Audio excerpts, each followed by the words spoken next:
ঠিক আছে, আমরা স্টার্ট করি। তো তোমাদের অনেকদিন পরে লেকচার ক্লাস। এর আগে মোটামুটি আমরা শেষের দিকে এসেছিলাম। জেনারেল অ্যানেস্থেটিক্স চ্যাপ্টারটা মনে হয় একটু বাদ ছিল, আর শেষের দিকে দু একটা টপিক, ছোট ছোট টপিকস, প্র্যাকটিক্যাল টপিক বাদ ছিল আর কি। তো সেই হিসেবে আমরা আজকে জেনারেল অ্যানেস্থেটিক এজেন্ট এই চ্যাপ্টারে চলে যাই। তো যদিও ডাক্তার মাহবুব সাহেব হয়তো কিছু ডিসকাস করছেন এটা নিয়ে। তো এই চ্যাপ্টারের রিলেশনে যেসব কোশ্চেন বা যেসব জিনিস টাচ করতে হয়, তো সবার আগে ভেরি ভেরি ইম্পর্টেন্ট হচ্ছে drugs used in pre anaesthetic medications. What are the drugs used in pre-anesthetic medications? Write down the rationale of use of the drug. Pre-anesthetic medication যেসব ড্রাগ ইউজ করা হয় এগুলোর নাম এবং এগুলো কেন, কি পারপাসে, এর যৌক্তিকতা কি ইউজের, এটা নিয়ে প্রায় রিটেনে কোশ্চেন আসে। তো যেসব ড্রাগ ইউজ করা হয় এই পারপাসে প্রি-অ্যানেস্থেটিক মেডিকেশনে, তার মধ্যে একটা হচ্ছে অ্যানজিওলাইটিক্স। সার্জারির আগে পেশেন্টের মধ্যে একটা অ্যানজাইটি কাজ করে, এই জন্য। আর অ্যানজাইটি যদি বেশি থাকে তাহলে তাদের সিম্প্যাথেটিক নার্ভাস সিস্টেম অ্যাক্টিভেশন হয়, তাদের হার্ট রেট বেড়ে যায়। তো তখন তাদের আবার যখন অ্যানাস্থেসিয়া দেওয়া হয় তাদের কার্ডিয়াক অ্যারিথমিয়া ডেভেলপ করার চান্স বেড়ে যায়। তো সেই জন্য আগে থেকে তাকে অ্যানজিওলাইসিস করা হয় যাতে ফার্দার কনসিকুয়েন্স গুলো না হয়। অ্যানজিওলাইটিক্স এটা একটা রিলিভ অফ অ্যানজাইটি, এই পারপাসে এটা ইউজ করা হয়। যেমন বেনজোডায়াজিপিনস, ডায়াজিপাম, মিডাজোলাম, ক্লোবাজাম, ক্লোনাজিপাম, অ্যালপ্রাজোলাম। তোমরা বেনজোডায়াজিপিন পড়ে এসছো এর আগে, সেখানে এসব গ্রুপের ড্রাগের কথা বলা আছে। অ্যানাদার গ্রুপ অফ ড্রাগ সেটা হলো অ্যানালজেসিক। কিছু কিছু কন্ডিশনে যেখানে সার্জারি করা হয়, সেই যে ইন্ডিকেশনে সার্জারি করা হয় তার একটা প্রেজেন্টেশন থাকতে পারে, যে পেইন, যেমন অ্যাকিউট অ্যাবডোমেন, যে কোনো অ্যাকিউট অ্যাবডোমিনাল কন্ডিশন এটা সিভিয়ার পেইনফুল কন্ডিশন। তো পেইন আগে থেকে রিলিভ না করলে তার জন্য সবকিছুতেই প্রবলেম, ফার্দার সবকিছুতেই। সেই জন্য আগে থেকে পেইন রিলিভ করার জন্য প্রি অ্যানেস্থেটিক মেডিকেশনে অ্যানালজেসিক ইউজ করা হয়। এর মধ্যে ওপিওয়েড ইউজ করা যেতে পারে প্রয়োজন হলে। এছাড়া এনএসএআইডি, ইভেন প্যারাসিটামল এর কথা বলা আছে। তো রুটিনলি ওপিওয়েড অথবা এনএসআইডি এগুলো ইউজ করা হয়, বা কখনো কখনো দুটো ইন কম্বিনেশনও ইউজ করা হয়। তাহলে পেইন রিলিভ করা, যাতে পেশেন্ট আগে থেকে পেইন রিলিভ হয়ে থাকে, পেইন ফ্রি থাকলে তার অ্যানজাইটিটাও কম থাকে, সে রিল্যাক্স থাকে, তার জন্য অ্যানেস্থেসিয়া দেওয়া এবং সার্জারি করা সবকিছু তখন সুইটেবল হয়ে যায়। Another group of drugs used for reducing bronchial and salivary secretion. Salivary secretion and bronchial secretion এগুলো কমানোর জন্য ড্রাগ ইউজ করা হয় প্রি অ্যানেস্থেটিক মেডিকেশনে। এই গ্রুপের মধ্যে অ্যান্টিমাস্কারেনিক ড্রাগস, যেমন অ্যাট্রোপিন, ইনজেক্টেবলের মধ্যে অ্যাট্রোপিন। এছাড়া আরো ইনজেক্টেবলের মধ্যে আছে হায়াসিন এন বুটাইল ব্রোমাইড। এছাড়া গ্লাইকোপাইরোনিয়াম, এসব অ্যান্টিমাস্কারেনিক ড্রাগ ইউজ করা যেতে পারে। তোমরা অ্যাসিটাইলকোলিন অটোনমিকে পড়ে এসছো। অ্যাসিটাইলকোলিনের ইফেক্টে হচ্ছে বডির সব সিক্রেশনকে বাড়িয়ে দেয়, তাই জন্য, এবং এটা হচ্ছে মাস্কারেনিক ইফেক্ট, তাই জন্য অ্যান্টিমাস্কারেনিক ড্রাগ ইউজ করলে সিক্রেশন গুলোকে কমিয়ে দেবে।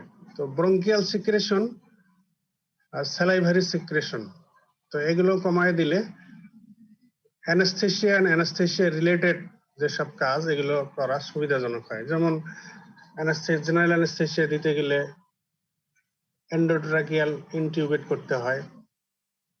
তো যদি সিক্রেশন দিয়ে ভরা থাকে তো এটা অ্যানাস্থেসিওলজিস্টের জন্য প্রবলেম হয়ে যায়।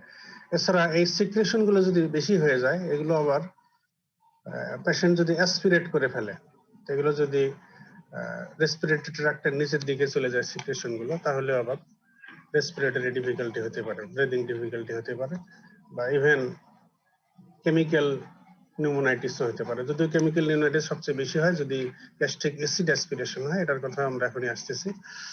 তো তো অ্যানাদার প্রবলেম হচ্ছে গ্যাস্ট্রিক কন্টেন্ট, গ্যাস্ট্রিক সিক্রেশন, এগুলো পেশেন্ট অ্যাসপিরেট করে যাতে সিভিয়ার কেমিক্যাল নিউমোনাইটিস না হয়, এই কারণে gastric secretion and gastric HCl এগুলোকে নিউট্রালাইজ করে রাখা বা এগুলো সিক্রেশন কমিয়ে রাখা, এটা another purpose pre anaesthetic medication. এই পারপাসে H2 ব্লকার, রেনিটিডিন, ফ্যামোটিডিন অথবা প্রোটন পাম্প ইনহিবিটর, এখন এটাই বেশি ইউজ হয়, proton pump inhibitor, omeprazole, pantoprazole, esomeprazole, lansoprazole, এগুলো ইউজ করা হয়। তো আগে এক সময় অ্যান্টাসিড এই পারপাসে ইউজ হতো, এখন এই পারপাসে সবচেয়ে ইফেক্টিভ ড্রাগ হচ্ছে প্রোটন পাম্প ইনহিবিটর। এবং এটার ক্ষেত্রে একটা কথা বলা হয় যে যদি অ্যাসিড নিউট্রালাইজ করা বা অ্যাসিড সিক্রেশন ইনহিবিট করা আগে থেকেই না হয়, তাহলে একটা রিস্ক থেকে যায় যে যখন অ্যানেস্থেসিয়া দেওয়া হয় তখন তো পেশেন্টের সব রিফ্লেক্স গুলো লস হয়ে যায়, অটোনমিক এন্ড সেন্সরি রিফ্লেক্স সব লস্ট হয়ে যায়। তো তখন তার gastric content including gastric HCl এটা অ্যাসপিরেশন হয়ে রেসপিরেটরি ট্র্যাক্টে যাওয়ার চান্স খুবই বেশি থাকে, এবং সেই জন্য gastric HCl induced severe chemical pneumonitis bilateral হতে পারে, এবং এটাকেই বলে bilateral acid aspiration chemical pneumonitis. এটাকে একটা সিনড্রোম বলা হয়, মেন্ডেলসন্স সিনড্রোম। এটা অ্যানেস্থেসিয়া রিলেশনে হয়তো তোমাদের আরো জানা হবে। Mendelson's syndrome, bilateral acid aspiration chemical pneumonitis. তো এটাকে প্রিভেন্ট করার জন্য ইউজ করা হয়। HCl সিক্রেশন ইনহিবিট করতে পারে যেসব drug, proton pump inhibitor, H2 blocker, অথবা অ্যাসিড নিউট্রালাইজ করতে পারে যে ড্রাগ অ্যান্টাসিড। তো প্রি অ্যানেস্থেটিক মেডিকেশনে another group of drug use করা যেতে পারে, সেটা হলো এই অ্যানেস্থেসিয়ার ইনফ্লুয়েন্সে অথবা surgery, specially abdominal surgery, laparotomy আর পেলভিক সার্জারি, এগুলোর ইনফ্লুয়েন্সে একটা প্রবলেম হয়, সেটা হলো post operative nausea and vomiting. এটাকে প্রিভেন্ট করার জন্য বা এটার চান্স কমিয়ে রাখার জন্য আগে থেকে অনেক সময় অ্যান্টি ইমিটিক ড্রাগ ইউজ করা যেতে পারে। অ্যান্টি ইমিটিক ড্রাগ, তাহলে নশিয়া, ভমিটিং, এটা অ্যানেস্থেটিক ইনডিউসড হোক আর সার্জারি ইনডিউসড হোক, এটার ইনসিডেন্স কমানো সম্ভব। কখনো কখনো কোনো অ্যানেস্থেসিওলজিস্ট বা সার্জনরা এটাও প্রেফার করেন যে অ্যানেস্থেসিয়ার আগে বা সার্জারির আগে পেশেন্টকে এক ডোজ অ্যান্টি হেলমিনথিক দিয়ে দেওয়া। তো তাদের কনসেপ্টটা হলো এই যে অ্যানেস্থেসিয়া দিলে তো সব রিফ্লেক্স স্টপ হয়ে যায়, তো যদি পেশেন্টের যে ট্র্যাক্টে হেলমিন থেকে থাকে আর এগুলো তখন মুভমেন্ট শুরু করে দেয়, তো মুভমেন্ট শুরু করে দিয়ে এগুলো আবার উপরের দিকে এসে এর কারণেও অ্যাসপিরেশন হয়ে যেতে পারে, রেসপিরেটরি ট্র্যাক্টে চলে যেতে পারে, প্রবলেম সৃষ্টি করতে। এই জন্য অ্যান্টি হেলমিনথিক এক ডোজ, এটাও কোনো অ্যানেস্থেসিওলজিস্ট বা সার্জন প্রেফার করে থাকেন। So these are the drugs that can be used in pre-anesthetic medication, এবং এর সাথে সাথে rationale of their such use এটাও আমি বলে দিলাম। এবারে pre-anesthetic medication গেল, এবারে আমরা চলে আসি জেনারেল অ্যানেস্থেসিয়া। অ্যানেস্থেসিয়া তো দুই ধরনের, একটা হলো জেনারেল অ্যানেস্থেসিয়া আর একটা হচ্ছে লোকাল অ্যানেস্থেসিয়া। তা প্রথমে আমরা drugs used in general anaesthesia এই ডিসকাশনে যাই। তার আগে হোয়াট ইজ জেনারেল অ্যানেস্থেসিয়া?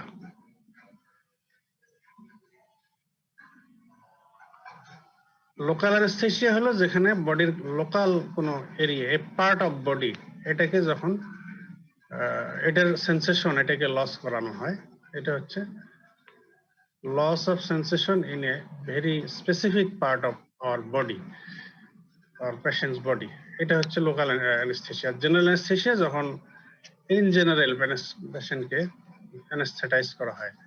তো এর কম্পোনেন্ট যেগুলো থাকবে, জেনারেল অ্যানেস্থেসিয়া মিন্স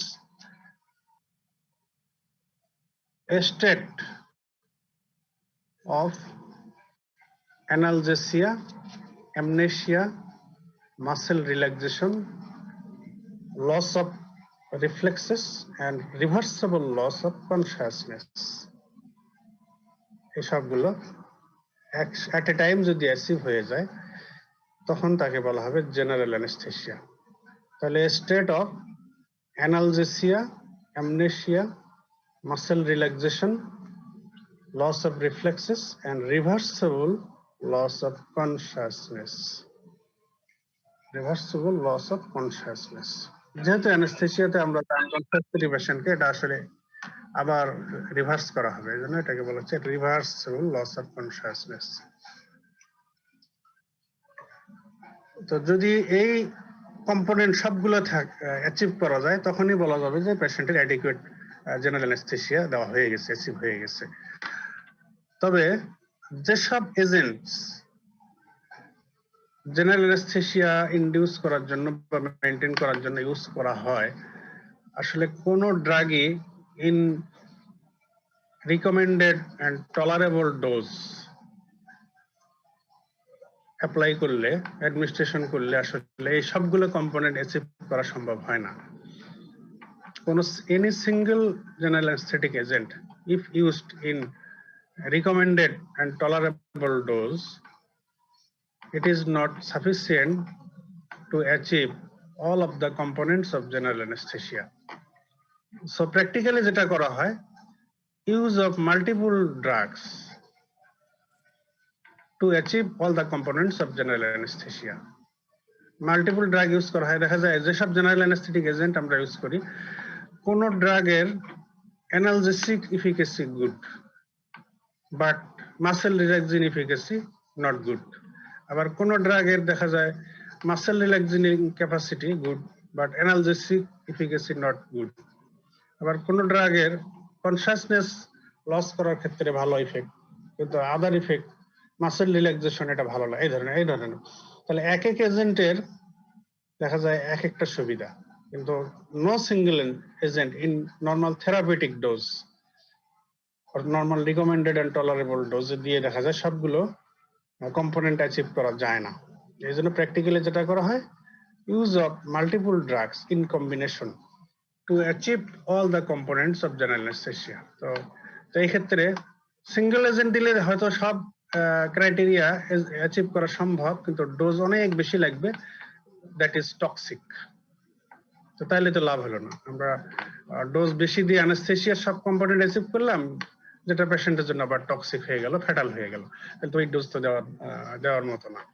এই জন্য প্র্যাকটিক্যালি যেটা করা হয় যে আমরা নর্মাল রিকমেন্ডেড অ্যান্ড টলারেবল ডোজে দেবো, নন টক্সিক ডোজে দেবো, বাট মাল্টিপল ড্রাগ দেবো। তাহলে যে ড্রাগের যে কম্পোনেন্ট ক্ষেত্রে ভালো এফিকেসি দেয়, তো সেই ড্রাগের সেই এফিকেসিটাকে আমরা নিয়ে নেব। এইভাবে মাল্টিপল, একটা ড্রাগ চুজ করলাম যেটার অ্যানালজেসিক ইফেক্ট ভালো, সাথে আরেকটা ড্রাগ চুজ করলাম যেটার মাসেল রিল্যাক্সিং প্রপার্টি ভালো, সাথে আরেকটা ড্রাগ চুজ করলাম যেটা আবার লস অফ কনসিয়াসনেস এটা ইনডিউস করার ক্ষেত্রে ভালো। তো এইভাবে মাল্টিপল ড্রাগ, তাহলে আমরা ডিফারেন্ট ড্রাগের আমাদের যেটা দরকার ইফেক্ট, সেই ইফেক্টটাকে নেওয়ার জন্য আমরা ডিফারেন্ট ড্রাগের কম্বিনেশন করলাম। এটা তাতে আমরা সব কম্পোনেন্ট পেয়ে গেলাম। জেনারেল অ্যানেস্থেসিয়ার সুবিধা হলো যে যেহেতু আমরা কোনো ড্রাগই আমাদের টলারেবিলিটির চাইতে বেশি ডোজে দিলাম না, এই কারণে আমরা ইন্ডিভিজুয়াল ড্রাগের অনেক বেশি ডোজ দিলে যে অ্যাডভার্স ইফেক্টস হইতো সেটাকে আমরা অ্যাভয়েড করতে পারলাম। তাহলে মাল্টিপল ড্রাগ ইন কম্বিনেশন দিয়ে আমরা আমাদের অ্যানেস্থেসিয়া বিভিন্ন ড্রাগের কাছ থেকে অ্যানেস্থেসিয়ার ডিফারেন্ট কম্পোনেন্ট গুলো নিয়ে নিলাম, আর সুবিধা পাইলাম পাশাপাশি যে অ্যাডভার্স ইফেক্ট, ইন্ডিভিজুয়াল ড্রাগ অনেক বেশি ডোজে দিলে যে অ্যাডভার্স ইফেক্ট হইতো সিঙ্গলি দিতে গেলে, তো সেটা আমরা অ্যাভয়েড করতে পারলাম। This is known as balanced anesthesia. Balanced anaesthesia, এটা তোমাদের পরীক্ষায় আসে কিন্তু, হোয়াট ইজ ব্যালেন্সড অ্যানেস্থেসিয়া, তখন এটা তোমাদের সুন্দর করে লিখতে হবে এবং এক্সাম্পল দিয়ে দিতে হবে। তাহলে use of multiple drugs in combination to achieve all the components of general anaesthesia as well as avoid adverse effect of different drugs if they are used singly. ওকে, এবারে আমরা চলে আসি what are the phases of general anesthesia. General অ্যানেস্থেসিয়ার phase number 1 phase হচ্ছে pre anaesthetic medication, এটাকে কিন্তু general অ্যানেস্থেসিয়ার phase বলা হয় না, এটা হলো জেনারেল অ্যানেস্থেসিয়ার আগের ঘটনা, আগে এটা করা হয়। তো এরপর মূল কথা হলো জেনারেল অ্যানেস্থেসিয়া।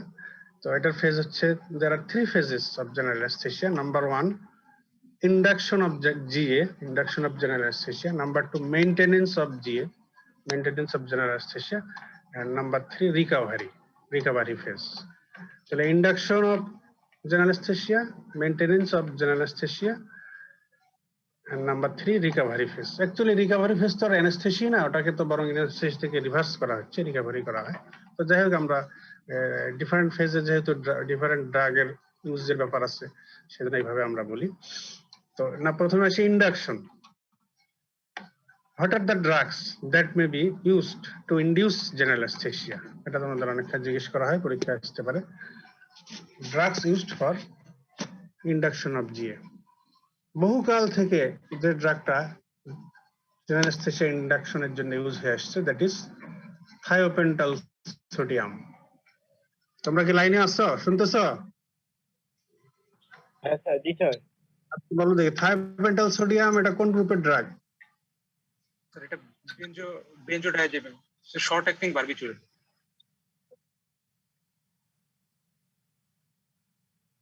এবার বললো বেনজোডায়াজেপিন। এটা কি বেনজোডায়াজেপিন?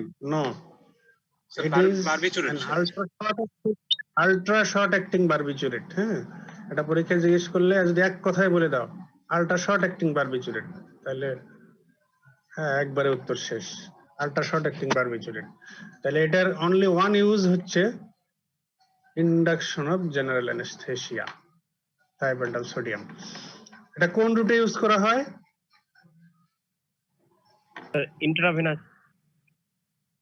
Very good, intravenous. হ্যাঁ, এটা আবার অ্যানেস্থেসিয়া ইন্ডাকশনের জন্য ইউজ হয়, মনে করে ইনহেলেশনাল এজেন্ট বলো না, এটা কিন্তু intravenous general anaesthetic agent, thiopental sodium, ultra short acting. আচ্ছা, এই থায়োপেন্টাল সোডিয়ামের রিলেশনে আমাদের জেনারেল ফার্মাকোলজির একটা ইম্পর্টেন্ট কথা আছে, মনে আছে তোমাদের? আমি বলেছি জেনারেল ফার্মাকোলজি আছে। বলো দেখি, এটার ক্ষেত্রে একটা ঘটনা ঘটে যেটা অন্যান্য ড্রাগের ক্ষেত্রে বলা নাই। সেই ঘটনাটার এক্সাম্পল হিসেবে এই ড্রাগটারই নাম বলা আছে। কি ঘটনা সেটা মনে আছে তোমাদের? আমি এখানে ওই কথাটা আনতেছি যাতে তোমাদের আবারও কথাটা মনে হয় পরীক্ষায় আসে। Very good. Redistribution of drugs. Redistribution of drug যে ঘটনাটা, কিছু ড্রাগ আছে, কিছু বলতে খুব কম ড্রাগই, থায়োপেন্টাল সোডিয়ামের নামে এক্ষেত্রে বেশি বলা হয়, শোনা হয়, জানা যায় যে অ্যাডমিনিস্ট্রেশন, যেটা ইন্টারভেনাস অ্যাডমিনিস্ট্রেশন করা হয়, অ্যাডমিনিস্ট্রেশনের পরে খুব র্যাপিডলি, এটা highly lipid soluble drugs, highly lipid soluble drugs, এই জন্য এটা দেওয়ার সাথে খুব rapidly blood brain barrier cross করে সিএনএস এ চলে যায়, র্যাপিডলি সিএনএস ডিপ্রেশন করে ফেলে, এই জন্য ইন্ডাকশন অফ জিএ খুব তাড়াতাড়ি হয়। আবার যেহেতু এটা রিডিস্ট্রিবিউশন হয়, সিএনএস এ চলে গেছিল, হাই লিপিড সলিউবল, ঢুকবে খুব তাড়াতাড়ি, আবার ওখান থেকে বেরো হয়ে আসবে খুব তাড়াতাড়ি, এজন্য ওখান থেকে আবার র্যাপিডলি বেরো হয়ে আসে। বের হয়ে আসে যেহেতু হাইলি লিপিড সলিউবল, বের হয়ে আসতেও কোনো সমস্যা নেই, তাড়াতাড়ি বের হয়ে আসে, এই জন্য অ্যানেস্থেসিয়া আবার টার্মিনেটও হয়ে যায় খুব তাড়াতাড়ি। এই জন্য it is chosen for induction of GA, but it is not chosen for maintenance of GA, কারণ এটা থাকবে না, সেজন্য এটা দিয়ে মেনটেন করা যাবে না, বাট ইন্ডাকশন র্যাপিডলি করার জন্য এটা ভেরি ভেরি ইম্পর্টেন্ট। তো আবার এই রিডিস্ট্রিবিউশন হওয়ার কারণে এটার ডোজ যদি বেশি হয় বা যদি রিপিটেডলি যদি এটা অ্যাডমিনিস্ট্রেশন করা হয়, এটার আবার adverse effect cardio respiratory depression হতে পারে। এই হচ্ছে রিডিস্ট্রিবিউশন অফ ড্রাগ, এর এক্সাম্পল হিসেবে থায়োপেন্টাল সোডিয়ামের ইম্পর্টেন্স। যাই হোক, এখানে এটা আমি একটু রিকালেক্ট করে নিলাম। তো what are the other drugs used for induction of GA? Thiopental sodium সেই কাল থেকে ইউজ হয়ে আসছে, এই কয়েক বছর হলো ইন্ডাকশনের জন্য এখন বিশেষ করে স্পেশালাইজ সেন্টারগুলোতে, ডেভেলপ সেন্টারগুলোতে কিন্তু এখন প্রেফার করা হয় অন্য এজেন্ট। এখন কিন্তু প্রোপোফল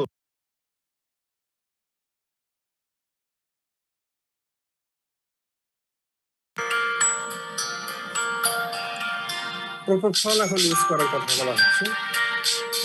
তো তাহলে অ্যানাদার এজেন্ট, নাম্বার 1 বললাম ইন্ডাকশন অফ জি এর জন্য একটা হলো থায়োপেন্টাল সোডিয়াম, নাম্বার 2 হচ্ছে প্রোপোফল। এছাড়া আদার এজেন্টের মধ্যে মিডাজোলাম, ক্যাটামিন, এইসব এজেন্টও ইন্ডাকশনের জন্য ইউজ করা যেতে পারে।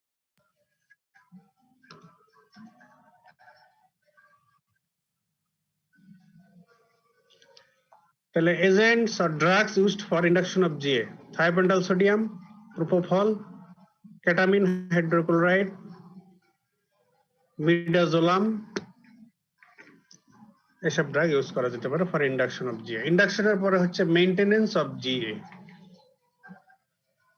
তো যেহেতু আমরা এখনই বললাম যে থায়োপেন্টাল sodium ultra short acting barbiturate, এটা রিডিস্ট্রিবিউশন প্রপার্টি আছে, এখানে এটা টার্মিনেশনও হয়ে যায়, এটার অ্যাকশন খুব তাড়াতাড়ি, এজন্য এটা শুধু ইন্ডাকশনের পারপাসে ইউজ করা যাবে, এটা দিয়ে মেইনটেইন করা যাবে না।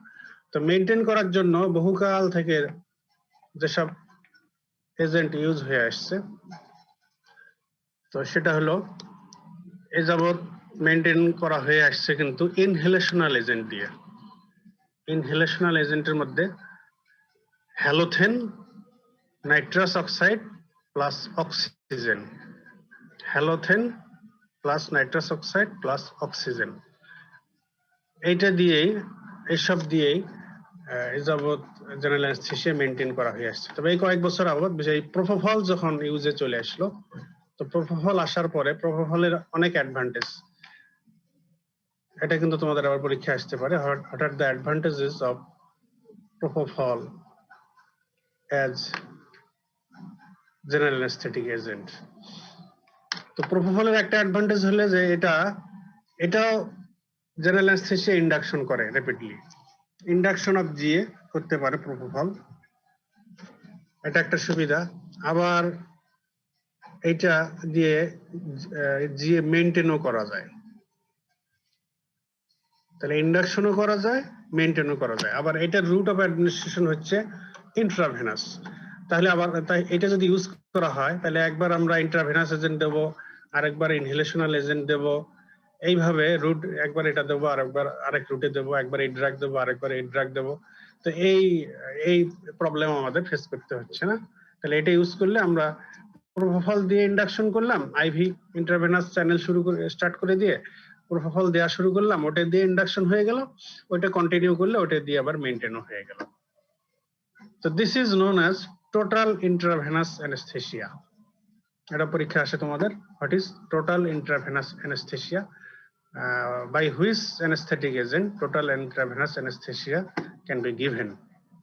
তাহলে প্রোপোফল হলো এমন একটা অ্যানেস্থেটিক এজেন্ট যেটা দিয়ে অ্যানেস্থেসিয়া ইন্ডাকশনও করা যায়, আবার অ্যানেস্থেসিয়া মেইনটেইনও করা যায়, এবং প্রোপোফল ইন্ট্রাভেনাস রুটে দেওয়া যায়।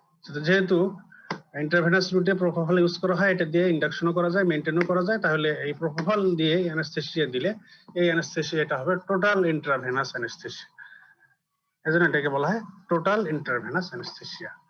এই হচ্ছে প্রোপোফলের সুবিধা। প্রোপোফলে আরো সুবিধা হচ্ছে, প্রোপোফল ইউজ করলে এই আদার জেনারেল অ্যানেস্থেটিক এজেন্টের ক্ষেত্রে অ্যানাদার প্রবলেম হচ্ছে যে পোস্ট অপারেটিভ নর্সিয়া অ্যান্ড ভমিটিং, এগুলোর টেন্ডেন্সি বেশি হয়।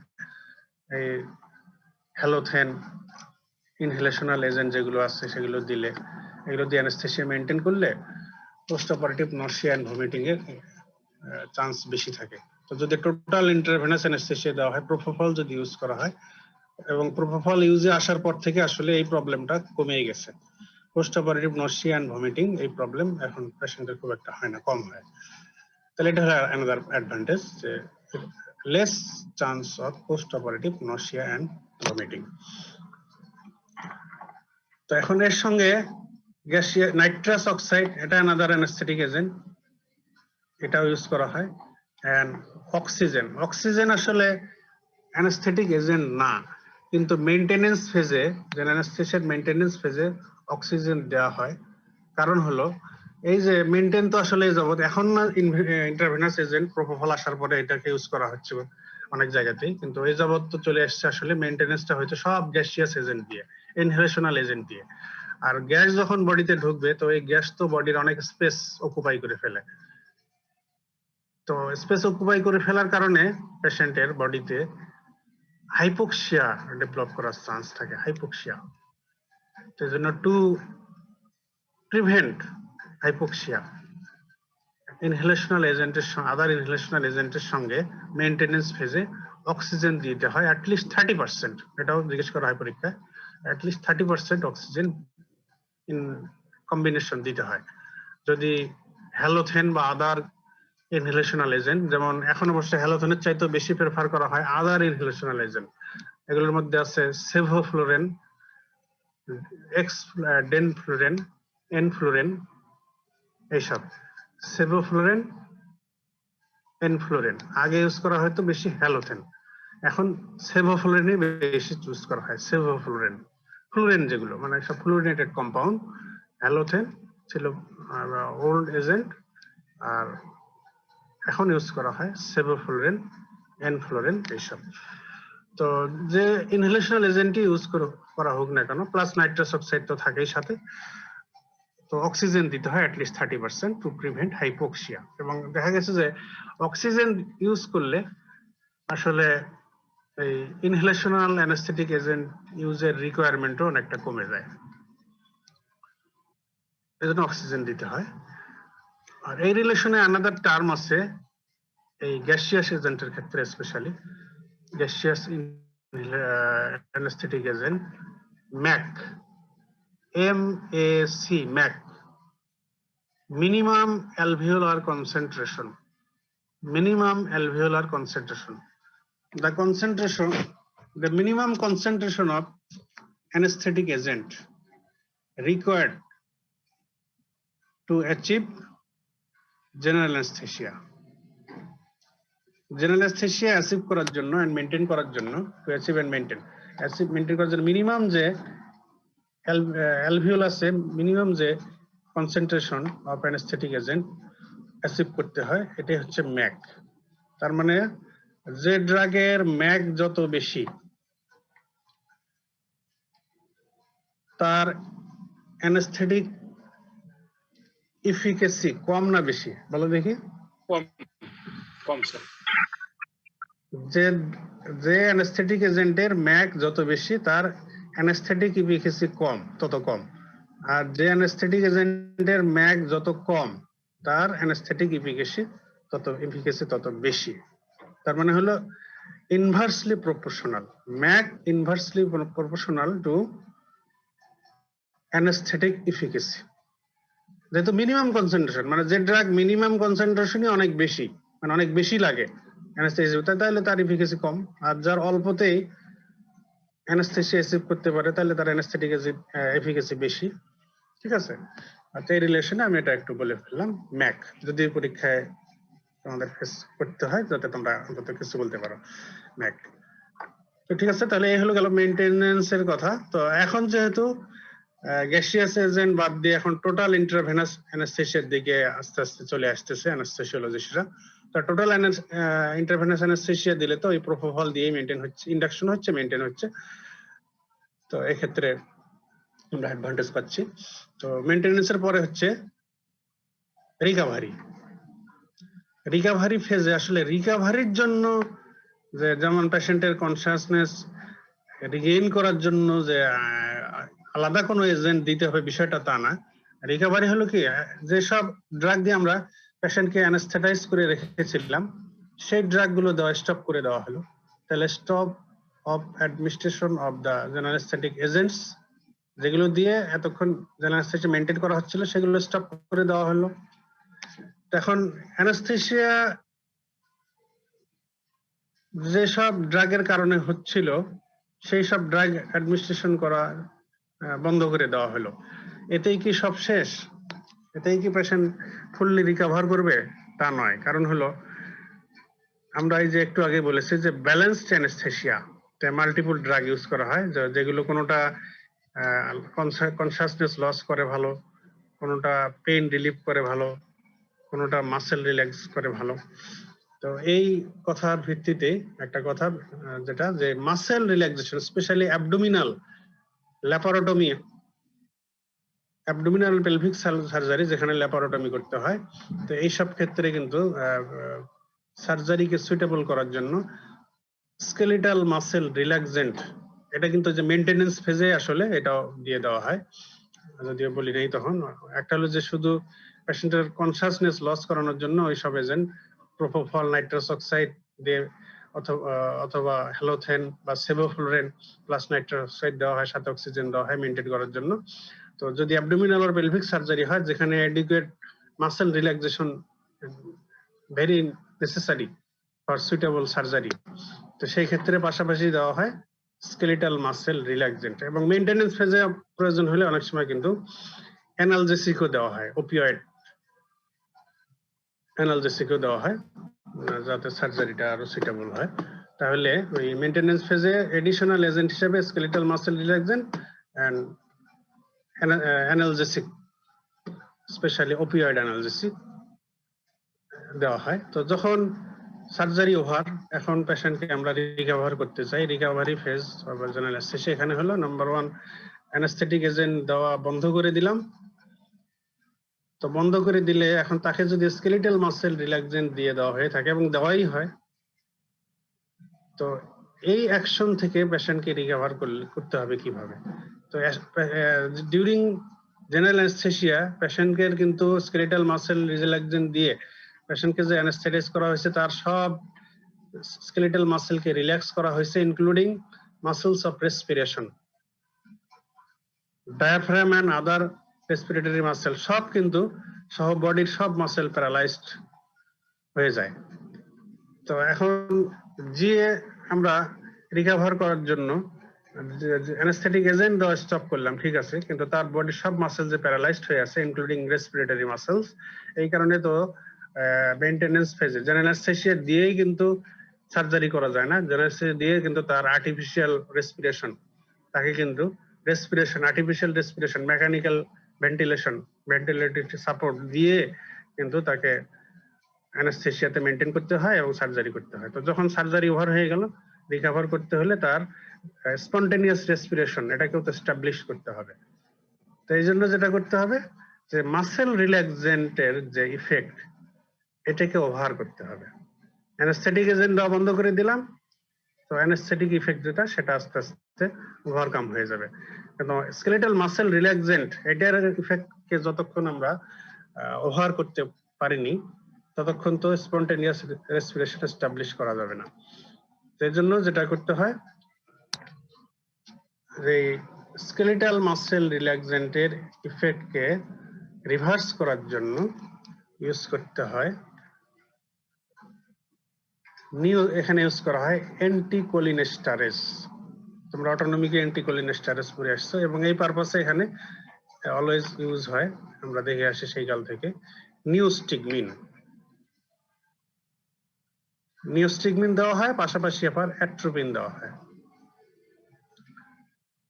তখন এই নিউস্টিগমিন কিভাবে স্কেলিটাল মাসেল রিল্যাক্সেন্টের ইফেক্টকে রিভার্স করবে? তোমরা তোমাদের অটোনমিকের নলেজ থেকে বলতে পারবে? স্যার এটা রিভার্সিবল এনজাইম, স্যার এটা রিভার্সিবল এনজাইম মানে ইনঅ্যাক্টিভেট করে দিবে স্যার। এটা রিভার্সিবল অ্যান্টিকোলিনেস্টারেস, এই তো এই বলতে চাচ্ছ? জি স্যার, জি স্যার, জি স্যার। এটা ইনডাইরেক্টলি অ্যাক্টিং স্যার, এটা হচ্ছে এটা স্যার ইনডাইরেক্টলি অ্যাক্টিং করে এখানে স্যার। ওইখানে অ্যান্টিকোলিনেস্টারের যে এনজাইম আছে ওটাকে স্যার রিভার্সিবলি ব্লক করে দেয় স্যার। ব্লক করে দিলে তখন স্যার হচ্ছে এই আমাদের অ্যাসিটাইলকোলিনের ইফেক্ট করে যাবে, এই তো? হ্যাঁ, তাহলে অ্যাসিটাইলকোলিন কোথায় কিভাবে কাজ করলে স্কেলেটাল মাসেলের অ্যাকশন ফিরে আসবে? স্যার অ্যাসিটাইলকোলিনের স্যার অ্যাসিটাইলকোলিনের আমাদের এনএম রিসেপ্টর আছে স্যার স্কেলেটাল মাসলে। ভেরি গুড, নিকোটিনিক রিসেপ্টর, হ্যাঁ, NM receptor present at skeletal neuromuscular junction. এখানে যে নিকোটিনিক রিসেপ্টর আছে, তো সেই রিসেপ্টর অ্যাকশন করলেই তো মাসেলের অ্যাকশন ফিরে আসলে মাসেল কন্ট্রাকশন করা শুরু করবে, মাসেল অ্যাকশন করা শুরু করবে, বডির সব skeletal muscle including diaphragm and other respiratory muscle. তাহলে সব স্কেলেটাল মাসলের অ্যাকশন ফিরে আসলে, ডায়াফ্রামের অ্যাকশন ফিরে আসলে তাহলে রেসপিরেশনও ফিরে আসবে, এস্টাবলিশ হয়ে যাবে। তো এখন এর সঙ্গে কেন অ্যাট্রোপিন দেওয়া হয়? এখনই যে বললাম যে নিওস্টিগমিনে অ্যাকচুয়ালি ইউজ করা হয় এই পারপাসে, কিন্তু সাথে অ্যাট্রোপিনও যোগ করে দেওয়া হয়। অ্যাট্রোপিন কেন দেওয়া হয়? অ্যাট্রোপিন কোন গ্রুপের drug? Sir atropine sir anti muscarinic sir. এইটা এর সঙ্গে ইন কম্বিনেশন দেওয়ার উদ্দেশ্য কি? এই স্কেলেটাল মাসেলের অ্যাকশন রিভার্স করার জন্য মাসকারেনিক অ্যাকশনের কি কোনো দরকার আছে আমাদের? মাসকারেনিক অ্যাকশন দরকার আছে কি? এখনই তো তুমি বললা যে এটার অ্যাকশন ফিরে আসবে হলো acetylcholine nicotinic receptor present in skeletal neuromuscular junction.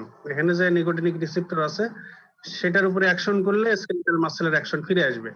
তাহলে মাসকারেনিক অ্যাকশন কি আমাদের দরকার আছে এই পারপাসে? স্যার অনেক সময় স্যার হয়তো আমরা এক্সট্রা ইফেক্ট পেশেন্টের বডিতে চাপাবো না।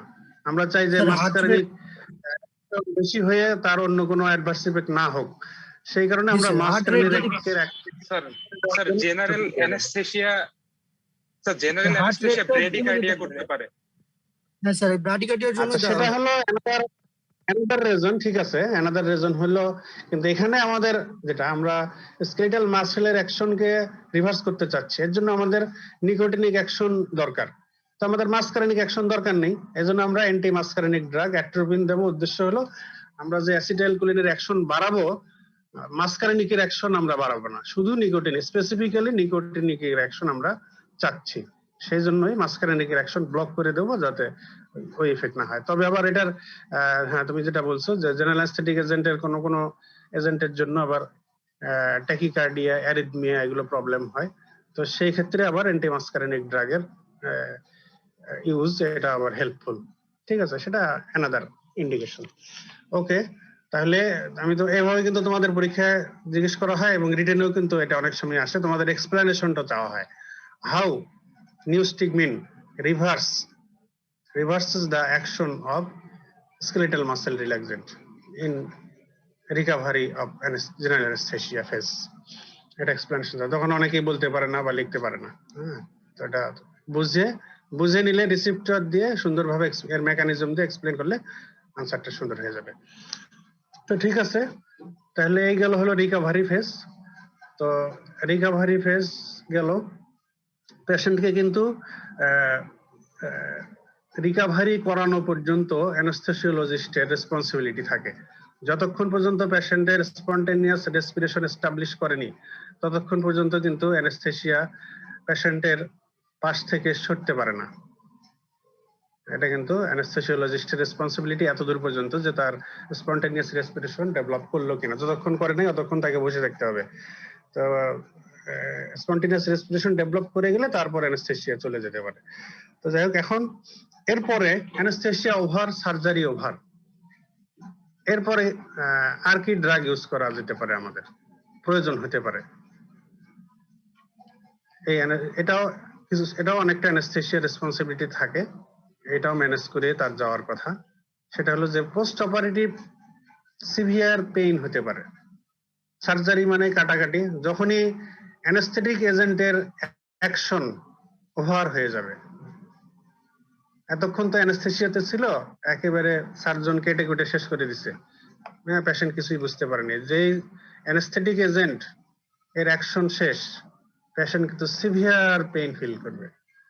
এই জন্য এই তোমরা ওয়ার্ড করে থাকলে দেখবে যে এই পোস্ট অপারেটিভ অর্ডারে লিখেই দেওয়া হয় যে অ্যানালজেসিক, ইউজুয়ালি অপিওয়েড, এবং সাথে সাথে এনএসএআইডিও দেওয়া হয়। হ্যাঁ, মরফিনই দেওয়া হয় ইউজুয়ালি। মরফিন এটা অর্ডার দেওয়া হয় যে অন পেশেন্ট কাম রাউন্ড, যখনই পেশেন্ট যখন জেগে যাবে সাথে সাথে দিয়ে দিতে হবে, না হলে পেশেন্ট ব্যথায় অস্থির হয়ে যাবে। তো দিয়ে দেওয়া হয় পোস্ট অপারেটিভ পেইন ম্যানেজ করার জন্য, সেটা হচ্ছে অপিওয়েড ইউজুয়ালি, এনএসআইডিও দেওয়া যেতে পারে পরে, তবে বেশি ইফেক্টিভ এই ক্ষেত্রে অপিওয়েড। এছাড়া অ্যানাদার প্রবলেম একটু আগে বললাম, অনেক অ্যানেস্থেটিক এজেন্টের জন্য post operative nausea and vomiting হয়, PONV, PONV, post operative nausea and vomiting. এটাকে ম্যানেজ করার জন্য ডিফারেন্ট গ্রুপের অ্যান্টিএমিটিক ড্রাগস আছে। তো এখন বেশি প্রেফার করা হয় অনডানসেট্রন। যে কোনো অ্যানেস্থেটিক এজেন্ট ইউজ করা যেতে পারে, যেমন যেগুলো আগে থেকে ইউজ হয়ে আসছে, প্রমিথাজিন, মেকলিজিন, সাইক্লিজিন, ডমপেরিডন, মেটোক্লোপ্রোমাইড, আর এখন বললাম হলো অনডানসেট্রন, মানে 5-HT3 অ্যান্টাগনিস্ট। এটাকে অনেক বেশি ইফেক্টিভ মনে করা হয় এখন। এছাড়া প্রোক্লোরপ্যারাজিন হলো পুরোনো দিনের অ্যান্টিএমিটিক। প্রোক্লোরপ্যারাজিন যে কোনো অ্যান্টিএমিটিক ইউজ করা যেতে পারে, তবে এখন যেহেতু অনেক ভালো ভালো এজেন্ট আসছে যেগুলোর অ্যাডভার্স ইফেক্ট কম এবং ইফিকেসি খুব ভালো, তো তার মধ্যে 5-HT3 antagonist post operative nausea and vomiting এর ক্ষেত্রে ভেরি মাচ ইফেক্টিভ মনে করা হয় এখন এটাকে। তো ওকে, তাহলে আমরা জেনারেল অ্যানেস্থেসিয়ার ডিফারেন্ট ফেজ এবং কোন ফেজে কি ধরনের ড্রাগ ইউজ করা হয় এগুলো কিন্তু ডিসকাস করলাম মোটামুটি। তো ইন্ডাকশন অফ জেনারেল অ্যানেস্থেসিয়া, এই ফেজে কি কি ড্রাগ ইউজ করা যেতে পারে, কোনটা কমনলি ইউজ হয়, এখন কোনটা ইউজ হয়, মেইনটেনেন্স ফেজে কোন কোন ড্রাগ ইউজ করা যেতে পারে, আগে কি হয়তো এখন কি হয়, টোটাল ইন্ট্রাভেনাস অ্যানেস্থেসিয়া কাকে বলা হয়, advantages of propofol as general anaesthetic agent এগুলো বললাম, রিকভারি ফেজে কি কি ড্রাগ ইউজ করা হয়, কি করা হয়, ইভেন পোস্ট অপারেটিভ পিরিয়ডে, ইমিডিয়েট পোস্ট অপারেটিভ পিরিয়ডে কি কি ড্রাগ ইউজ করা যেতে পারে সেটা আমরা বললাম। তো এখন আমি একটা সামারি কোশ্চেন বলি, এটাও তোমাদের অনেক সময় রিটেনে কোনো কোনো এক্সামিনার এইভাবে দিয়ে দিতে পারেন বা ভাইভাতেও জিজ্ঞেস করতে পারেন। Write down the drugs used in peri-anesthetic medications. Write down the drugs used in peri-anesthetic medications. তাহলে আনসার কি হবে? স্যার এটা প্রি অ্যানেস্থেটিক মেডিকেশন হবে, আর স্যার ওই যে পোস্ট অপারেটিভ যেগুলো দেয়া হচ্ছে। কেন পেরি বললে কি মাঝেরটা বাদ যায় না মাঝেরটা সহই হয়? না স্যার, মাঝেরটা সহজ স্যার, মেইনটেনেন্সের জন্য। পেরি বললে তো আগের, মাঝের এবং পরের সবই চলে আসবে, ঠিক আছে? তাহলে যদি এইভাবে কেউ কোশ্চেন জিজ্ঞেস করে বা রিটেনে আসে, পেরি অ্যানেস্থেটিক মেডিকেশনে কি কি ড্রাগস ইউজ হয় বা পারপাস কি, রেশিওনাল কি, তো তখন কিন্তু এই যা এতক্ষণ বললাম সবটার সামারি দিয়ে দিতে হবে। প্রি অ্যানেস্থেটিক মেডিকেশনে কি কি ড্রাগ ইউজ হয়, পারপাস কি, রেশিওনাল কি, এটা দিতে হবে।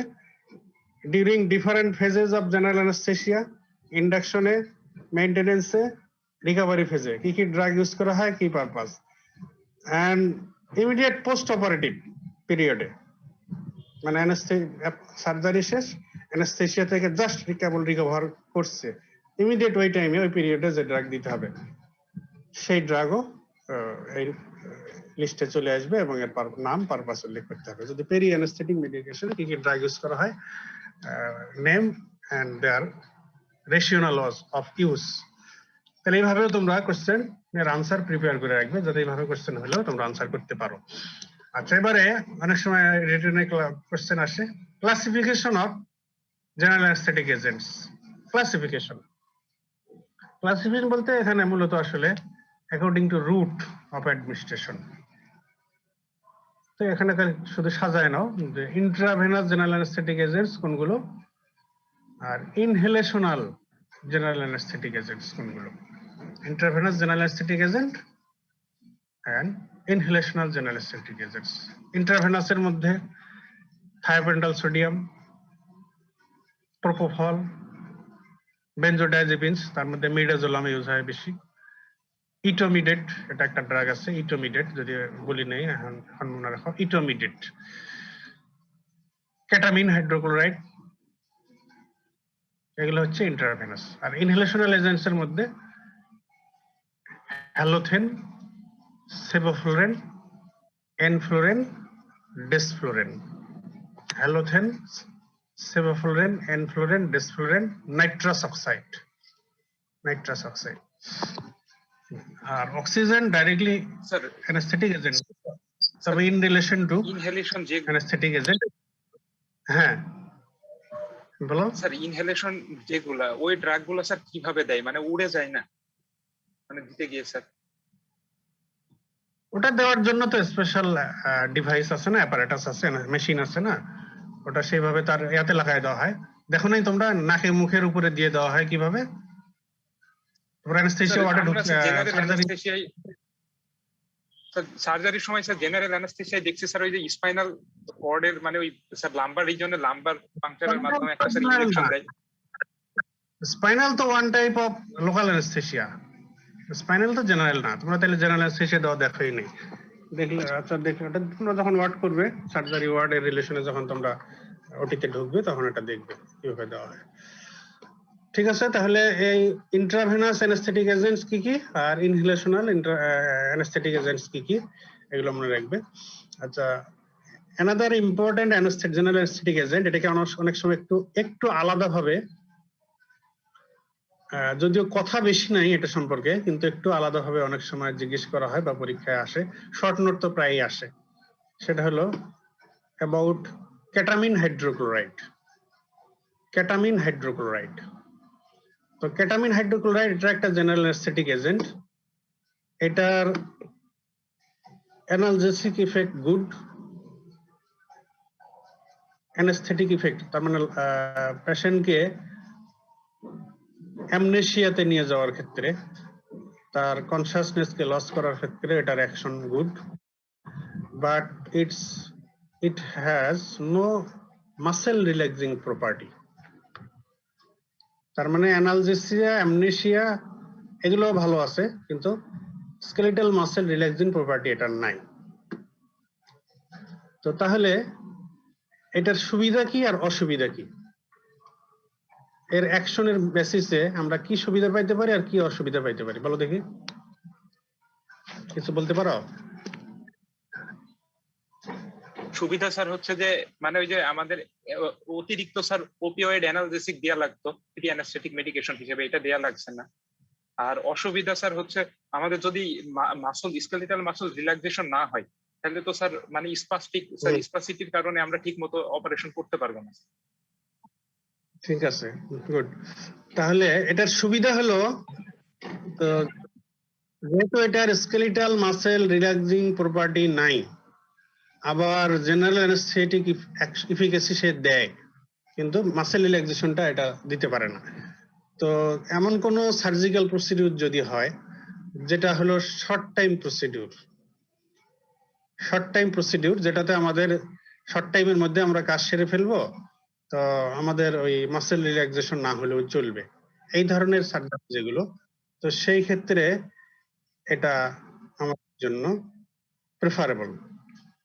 আমরা সেই ক্ষেত্রে প্রেফার করবো এরকম, যেমন কোন রোড ট্রাফিক অ্যাক্সিডেন্ট হয়ে গেছে, তার ড্রেসিং করার জন্য যদি আমাদের জেনারেল অ্যানেস্থেটিক এজেন্ট দিতে হয়, এই ক্ষেত্রে তো একদম এই ইন্ডাকশন মেইনটেনেন্স, ওই থায়োপেন্টাল সোডিয়াম বা প্রোপোফল দেওয়া, আর্টিফিশিয়াল ভেন্টিলেশন করার দরকার নেই। তো কোনো ইনসিশন দিয়ে কোনো ছোট একটা লাম্প, কোনো একটা মাস বা কোনো একটা টিউমার, এটাকে রিমুভ করা, সার্জিক্যাল এক্সিশন করা শর্ট টাইম, এটার জন্য আমাদের অত বড় ধরনের জেনারেল অ্যানেস্থেসিয়া দেওয়ার দরকার নেই। এই ধরনের ছোটখাটো শর্ট টাইম প্রসিডিউর যেগুলো, তো এগুলোর ক্ষেত্রে আমরা এই কেটামিন হাইড্রোক্লোরাইড দিয়ে আমরা আমাদের কাজ সারতে পারবো। কিন্তু যেখানে আমাদের একটু সময় বেশি লাগবে এবং সার্জারিকে সুইটেবল করার জন্য এডিকুয়েট স্কেলেটাল মাসেল রিল্যাক্সেশন লাগবে, সেই ক্ষেত্রে আমরা এটা ইউজ করতে পারবো না। তো এটা এই স্কেলেটাল মাসেল রিল্যাক্সেশন প্রপার্টি থাকা আর না থাকার কারণে এই সুবিধা। তো স্কেলেটাল মাসেল রিল্যাক্সেশন প্রপার্টি না থাকার কারণে ওই শর্ট টার্ম সার্জারি যেগুলো করা হচ্ছে, এখানে আমরা এই সুবিধাটা পাচ্ছি যে আমাদের আর্টিফিশিয়াল ভেন্টিলেশনের কথা চিন্তা করতে হচ্ছে না, যেহেতু সে স্কেলেটাল মাসেল রিল্যাক্স করে না, এজন্য রেসপিরেটরি মাসেলও রিল্যাক্স হবে না, এজন্য তার রেসপিরেশন সিজ হবে না। তো কাজেই আর্টিফিশিয়াল রেসপিরেশন মেনটেন করারও এই ক্ষেত্রে দরকার নেই। কিন্তু যদি লং টার্ম প্রসিডিউর হয়, সেখানে আমাদেরকে আর্টিফিশিয়াল রেসপিরেশন মেনটেন করতে হবে, স্কেলেটাল মাসেল রিল্যাক্সেশন দিতে হবে। তো সেই ক্ষেত্রে কিন্তু এটা সুইটেবল হচ্ছে না। তো এটা আরো সুবিধা হচ্ছে যে কেটামিন হাইড্রোক্লোরাইড এটা কিন্তু বিপি কমায় না। আচ্ছা, এটা আমরা বলিনি অবশ্য, যে প্রায় জেনারেল অ্যানেস্থেটিক এজেন্টই কিন্তু কার্ডিও রেসপিরেটরি ডিপ্রেশন করে, হাইপোটেনশন করে, ব্রেডিকার্ডিয়া করে, এগুলো অনেক অনেক অ্যানেস্থেটিক এজেন্ট এগুলো প্রবলেম করে।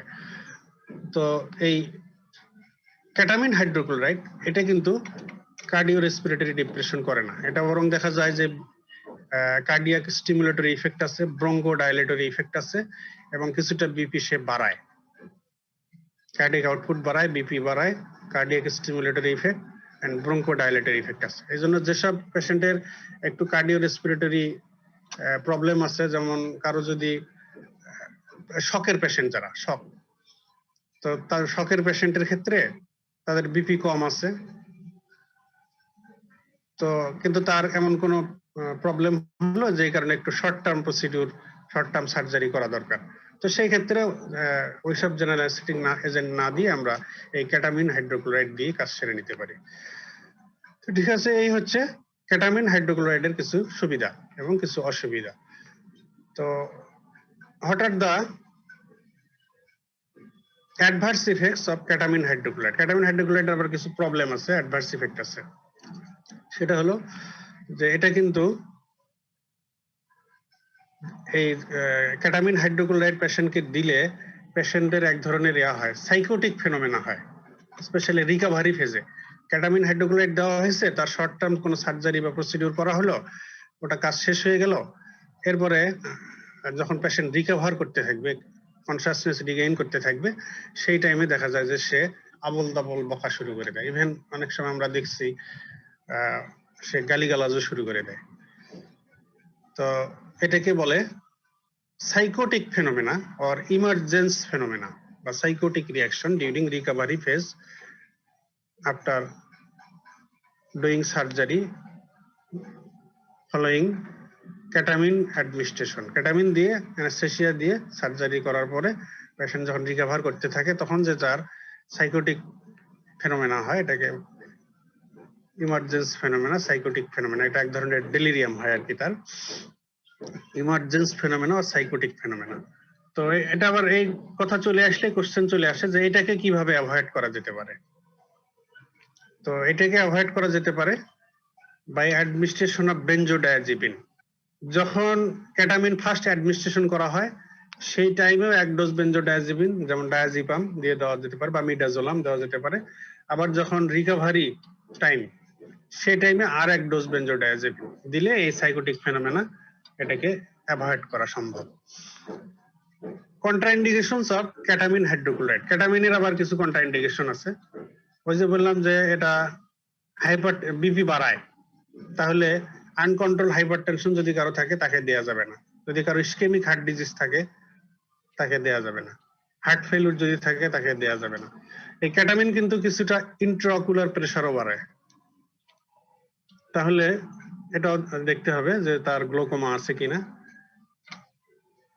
তো কারো যদি সিএনএস লেশন থাকে, সিএনএস টিউমার বা CNS cerebral haemorrhage, history of stroke, history of recent ocular or neurosurgery, brain surgery, তো তাদেরকেও এটা দেওয়া যায় না।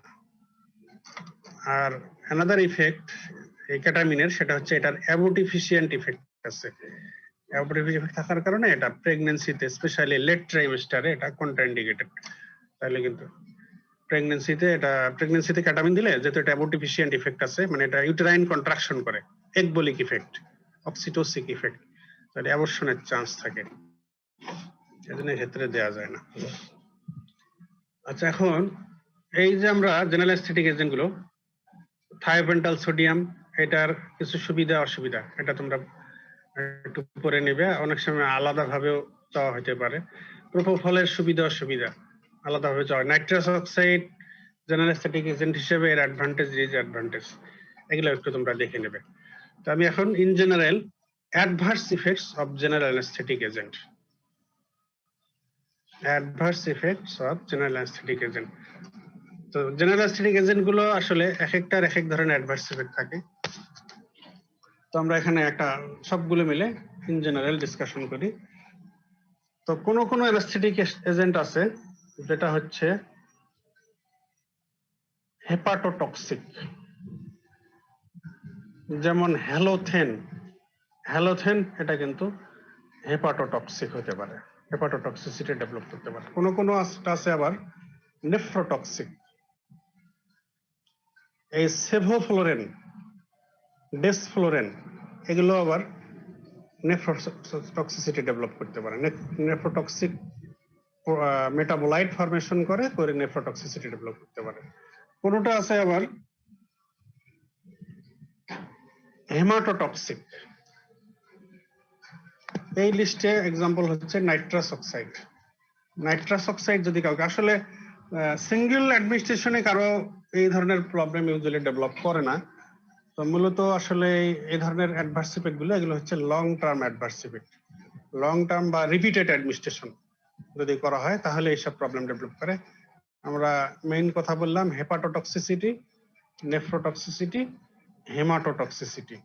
তো হেপাটোটক্সিসিটি মূলত হয় হ্যালাথেন ইনডিউসড, নেফ্রোটক্সিসিটি মূলত হয় আদার যে ইনহেলেশনাল এজেন্ট আছে তার মধ্যে সেভোফ্লোরেন, ডেসফ্লোরেন এগুলোর কারণে হতে পারে nephrotoxicity due to formation of nephrotoxic metabolite.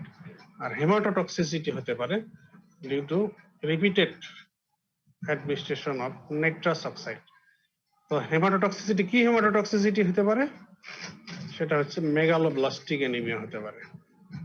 যেটা বলা হয় যে যদি নাইট্রাস অক্সাইড রিপিটেড অ্যাডমিনিস্ট্রেশন করা হয় তাহলে বোন ম্যারো সাপ্রেশন হতে পারে। স্পেশালি বোন ম্যারো সাপ্রেশনটা দেখা যায় যে ভিটামিন B12 এর অ্যাকশন এটা ইন্টারফেয়ার করে বোন ম্যারো সাপ্রেশন হতে পারে। এই জন্য মেগালোব্লাস্টিক অ্যানিমিয়া ডেভেলপ করতে পারে। এছাড়া থায়োপেন্টাল সোডিয়ামের অ্যাডভার্স ইফেক্ট যদি বলে, এটা তো তোমরা বারবিচুরেট পড়ে এসছো। আর এটা আসলে ওইভাবে তো অত বেশি ইউজ করা, শুধু ইউজ করলে ইন্ডাকশন পারপাসে ইউজ করা হয়। তবে ইমিডিয়েট প্রবলেম যেটা হতে পারে যে যদি ডোজ বেশি হয়ে যায়, থায়োপেন্টাল সোডিয়ামের ডোজ বেশি হয়ে গেলে যেহেতু এটা রিডিস্ট্রিবিউশন হয়, এই কারণে ইন্ডাকশন র্যাপিডলি করলো ঠিক আছে, আবার ওখান থেকে বের হয়ে আসলো এবং জেনারেল অ্যানেস্থেসিয়া টার্মিনেশন র্যাপিডলি হয়ে যায়, হওয়ার পরে আবার রিডিস্ট্রিবিউশন হয়ে অন্য টিস্যুতে গিয়ে যদি স্পেশালি কার্ডিও রেসপিরেটরি সিস্টেম চলে যায় তাহলে এখানে কার্ডিও রেসপিরেটরি ডিপ্রেশন হতে পারে। আবার ব্লাড ভেসেলে চলে গিয়ে অনেক সময় আবার এটা ব্লাড ভেসেলে